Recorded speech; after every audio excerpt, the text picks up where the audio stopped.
اور اہم خبر آپ کو دے رہے ہیں، آپ کو بتائیں کہ روس نے سابق شامی صدر بشار الاسد اور ان کے خاندان کو پناہ دے دی ہے۔ اہم خبر آپ کو دے رہے ہیں، آپ کو بتائیں کہ بشار الاسد اور ان کا خاندان روس پہنچ گیا۔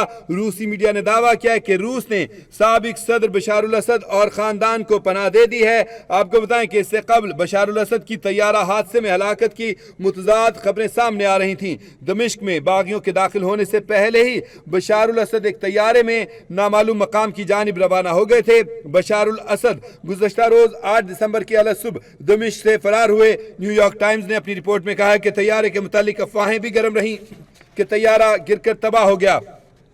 عام خبر آپ کو دے رہے ہیں، غیر ملکی خبر رساں ایجنسی کے مطابق روس نے سابق شامی صدر بشار الاسد اور ان کے خاندان کو انسانی ہمدردی کی بنیاد پر سیاسی پناہ دے دی ہے۔ آپ کو بتائیں کہ روسی چینل 1 نے بھی کریملن ذرائع کا حوالہ دیتے ہوئے کہا کہ سابق شامی صدر بشار الاسد اور ان کا خاندان روس میں ہے۔ اس سے قبل آپ کو بتائیں کہ بشار الاسد کی طیارے حادثے میں ہلاکت کی متضاد خبریں سامنے آ رہی تھیں۔ آپ کو بتائیں کہ شامی اپوزیشن کے بعد دارالحکومت دمشق پر بھی کنٹرول حاصل کر لیا، اور جس کے بعد صدر بشار الاسد ملک سے فرار ہو گئے۔ غیر ملکی میڈیا رپورٹس میں بتایا گیا کہ شام کے دارالحکومت دمشق میں باغیوں کے داخل ہونے سے پہلے ہی بشار الاسد ایک طیارے میں نامعلوم مقام کی جانب روانہ ہو گئے تھے۔ غیر مصدقہ اطلاعات کے مطابق نیو یارک ٹائمز لکھتا ہے کہ بشار الاسد 8 دسمبر یعنی گزشتہ روز علیہ صبح IL-76Y کے ATA کے ذریعے دمشق سے فرار ہوئے، تاہم ان کی لوکیشن کے بارے میں کچھ پتہ نہیں چل سکا۔ بشار الاسد کے طیارے کا جو 2 منٹ کا ریکارڈ ڈیٹا دستیاب ہوا، اس کے مطابق بشار الاسد کے طیارے کو 8725 فٹ کی بلندی سے